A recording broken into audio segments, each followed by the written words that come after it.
Hello, everybody. My name is Graham Elwood, and you are watching the Bitcoin Vigilante, folks. Right there, that QRF code, you can support us on chain with donate some Bitcoin if you want. There's other ways to support the show down here. I've been talking about Bitcoin on this show for 5 years now. I got involved in 2019, 2020, when the pandemic hit is when I really started to tell you guys, get involved in Bitcoin. Now, when I first got in, I was talking about Bitcoin and crypto, and I got more knowledgeable on how I personally have now become a Bitcoin maxi. I think just get Bitcoin. And I've been saying, remember 2 years ago when Bitcoin dropped down to under 20,000 a coin, I said, it's a good time to buy, and because it's going to come back up. We've talked about it a little during this election cycle about, who understands Bitcoin, who doesn't. Now, since Trump won, the price has gone way up. I don't think Trump really understands Bitcoin. He's got his coin. I don't think he understands it. But the reality is a bunch of pro-crypto politicians in both parties got elected into the House and Senate. So, so just from a Bitcoin standpoint, this is what it's doing. I didn't vote for either Trump or Harris. I don't support them. I don't support. They're both, they're both funding genocide. So I don't support that. But one of the reasons I've always told you, like, here's why I'm buying Bitcoin, is because it empowers regular people. And I've told you 4 years ago, there is a wall, a mountain, a tsunami of institutional money, trillions of dollars. That's with the T, coming into Bitcoin, and it's going to jump the price up. So you're going to want to get some, and you can buy as little as $10. So this is all the stuff that's been happening. It's not just the election spike, but also pro-crypto politicians in both parties got elected. I think people are realizing, as I said, what's going to drive the price up is going to be mass adoption.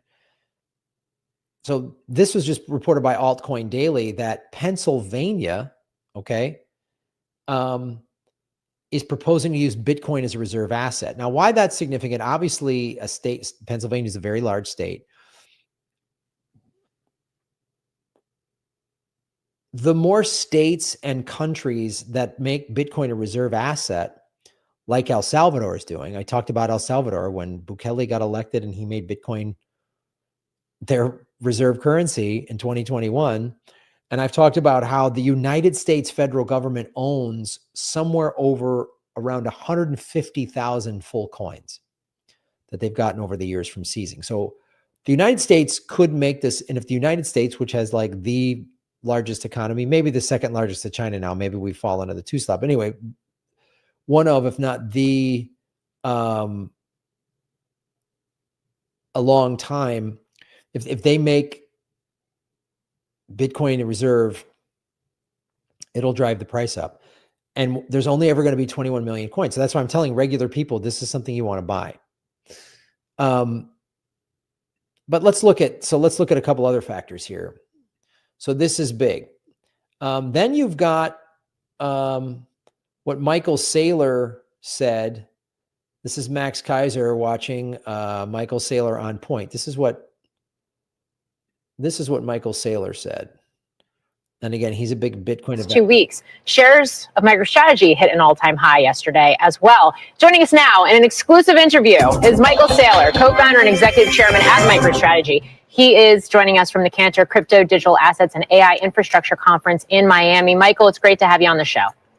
Yeah, thanks for hosting me, Morgan. So I'm going to start right there. The torrid run we've seen in Bitcoin, is this all just anticipation about what a Trump administration is going to mean for it? The red wave is probably the biggest thing that's happened in the past 4 years for Bitcoin. It's incredibly auspicious for Bitcoin and for the entire crypto industry. But we're also getting a lot of very constructive support from Wall Street. BlackRock has been a very, very strong voice articulating the Bitcoin value proposition. And of course, MicroStrategy on October 30th announced that we were going to raise $42 billion to buy Bitcoin. And that's the same as saying we're going to buy every Bitcoin mine for the next 3 years at $85,000 or more Bitcoin. So there's a lot of bullish things going on in the market right now. And I do want to get to that audacious $42 billion fundraising plan of yours. But first, there's a lot of regulation and regulatory aspects that are in focus with the Trump administration coming into play. SEC chairman, for example, a lot of expectations that Gary Gensler is going to step aside. And I realize Bitcoin itself is governed as a commodity, unlike other cryptocurrencies. But when you're talking about the ETFs and when you're talking about the cryptocurrency exchanges and when you're talking about companies like yours, MicroStrategy, which is publicly traded, it is SEC. So how important is that appointment going to be? And who would you like to see at the helm? Well, I think whoever chairs the SEC has probably the most pivotal role in the entire digital assets industry. I think this is incredibly bullish for digital assets. It's very good for the crypto industry. We're going to see a lot more pro-Bitcoin policies. We're going to see a digital assets framework. We're going to see an end to the war on crypto. We're going to see a lot of pro-business policies. And I think that clearly the SEC will be a big part of it. So it's above my pay grade to have an opinion on who it's going to be. But I think it's pretty clear the House, the Senate, the White House, they're all very pro-crypto. So I expect that we'll have a very supportive head of the SEC. Michael, well, as well as you've done buying Bitcoin, I'm not sure anything is really above your pay grade at this point, which leads you to the question, what do you think is the biggest threat to Bitcoin's price staying above 60K? What potentially causes another dive below 30K? Yeah, I don't think it's going to 60K. It's not going to 30K. I think it's going to go up from here. I'm planning the 100K party. And I'm thinking it's probably going to be New Year's Eve at my house. So I would be surprised if we don't go through 100K in November or December. So then what's the biggest threat to it going lower, even if it doesn't get that low? I think the biggest uncertainty in the industry was November 5th. And would you have a blue wave? Would you have a red wave? Or would you have a split Congress? And would you have any dispute about the future of crypto assets and Bitcoin? I think that was settled by the people very decidedly on November 5th. And I don't really see any threats in the near-term horizon. A strategic Bitcoin reserve, how likely is it that that is actually established? And why would that be a good thing when you're talking about a decentralized asset now being stockpiled by a centralized government? Well, that's being sponsored by Senator Lummis from Wyoming, and she understands the value of the frontier. The United States was built by purchasing Manhattan, then we purchased the Louisiana Territory, then we purchased California and acquired Texas, and then we bought Alaska. The next great frontier is cyberspace, and the obvious thing to do is to own cyberspace, buy the future. And so I think it's a great idea. I think it will happen. And I think it's important to the United States because it cements the United States' control over the future world reserve capital network. Senator Lummis's bill will offset $16 trillion of our debt, according to my models right now. So I think it's economically wise, it's technically wise. And again, Bitcoin is manifest destiny for the United States. So with your most recent acquisition of 27,200 Bitcoins, it looks like you now, based on my calculations, own about 1% of the Bitcoin supply. You just talked about this $42 billion fundraising plan. This would be a record-breaking plan. Half of it in at-the-market equity offerings and half of it in new debt securities. How will you carry this out, and why is now the time to go to market with something like this? Well, all of our investors tell me they want me to buy more Bitcoin. They want me to raise capital to buy Bitcoin. And their number one concern was, are you going to stop issuing equity to buy Bitcoin? And so we were actually addressing their concerns. We did raise $2 billion to buy 27,000 Bitcoin just in the first 10 days of November. So we're moving fairly aggressively on it. I think our exact rate will be a function of the capital markets, but right now they've been very enthusiastic. So Our plan is 3 years, but it's possible we'll do it much before then. Okay. Michael Saylor of MicroStrategy. Great to have you on. Thank you. So, I mean, that is very significant what he's talking about. Again, right of, this is another like huge complaint I have with the Democratic Party is their lack of understanding of Bitcoin. Another reason why we'll do another segment about why, they keep losing. Warren attacking it, and I've done numerous videos about how like she doesn't even know what she's talking about. It's funny, the Bitcoin's bad for the environment. We've debunked that on this show. Oh, Bitcoin's only used for criminality. The US dollar is used for a lot of criminality. And there was a pipeline hack that happened 2 years ago, and they used Bitcoin. The transaction to hack it was they stole the Bitcoin. They caught the people because Bitcoin is actually very trackable now. So I've been saying, and this is why, like, I'm an anti-war, pro-labor democratic socialist. So I don't like the Democratic Party. I don't like the Republicans, but that's why I love Bitcoin and why I get along with Bitcoiners, regardless of whatever political or sociological, view they have, because it's not red versus blue. It's the state versus you. And Bitcoin empowers people. I've been saying, like, this empowers you against the central banks. Bitcoin, defunds the war machine. Bitcoin, it gives regular people power. And I've been saying the institutional guys 4 years ago, I go, they're starting, once they figure it out, they're coming. So you should get into it, and that's what he's talking about. And, if the Democratic Party would have truly understood Bitcoin and had a pro-Bitcoin stance, they could have gotten some votes.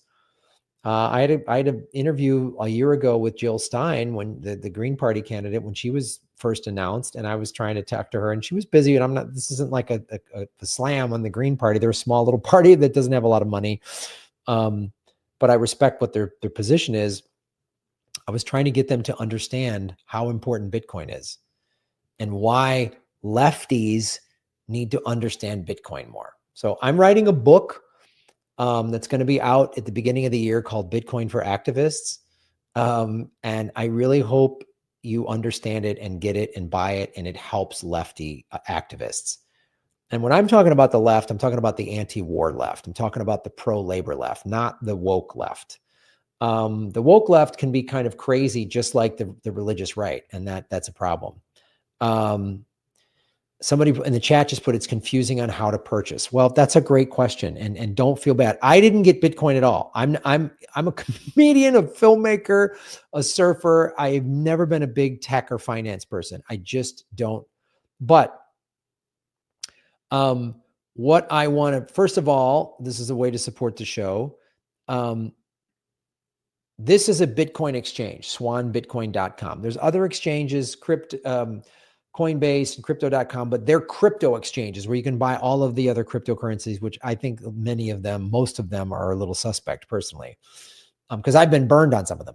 So Swan Bitcoin, if you buy this, you get $10 of free Bitcoin. I get $10 of free Bitcoin. So you go to an exchange, you can link a bank account just like you would to buy stocks or something. If you were to go to TD Ameritrade or some site like that. So if you go to swanbitcoin.com or whatever exchange you want to use, you can link a bank account to it, and you can buy as little as like 10. Some of them have thresholds of $50 or $100, but you can buy like $10, $20 of Bitcoin. And then I would urge you to go to Swan Bitcoins. And then you have it on the exchange. And then I would urge you to start learning about what's called cold storage and how to move it from an exchange to cold storage. The simplest way to look at that is having it on an exchange is like having your money in the bank, where the bank could seize your money. There could be a run on the bank. The bank could, we could have another financial collapse, and then your money's not in the bank. That could happen with your Bitcoin on an exchange. And Swan Bitcoin shows you how to self-custody. A cold wallet is the equivalent of taking your cash out of the bank and putting it in like a safety deposit box or a safe. So you physically have it. Okay. So that's the best thing. And I hope, So start educating yourself. I just made a commitment like 4 or 5 years ago, especially when COVID hit. I was like, oh man, we're going to have another financial collapse. We haven't had a full collapse. We've just been in a recession. We could still have another collapse. I don't know. But this is why I was urging all of you to not, I got crushed in the 2008 collapse. I got crushed. I lost my home. I didn't understand money. I didn't understand assets. I didn't understand it because we're deliberately not taught that in this country.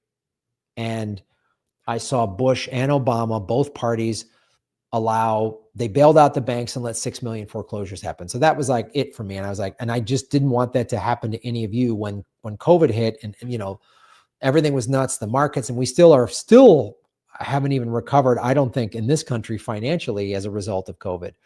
So buy a little Bitcoin. And I just made a decision. I was like, I'm going to watch 1 or 2 Bitcoin videos a day. So go to Swan Bitcoin's YouTube channel, go to Bitcoin 101, Bitcoin.com YouTube's channel. They have a Bitcoin 101 playlist. Very simple. Get the Bitcoin Standard, get Inventing Bitcoin by Jan Pritzker. Those are their books. They're very quick reads. They're 100 pages. Like they're very simplistic books. My book's coming out the beginning of the year.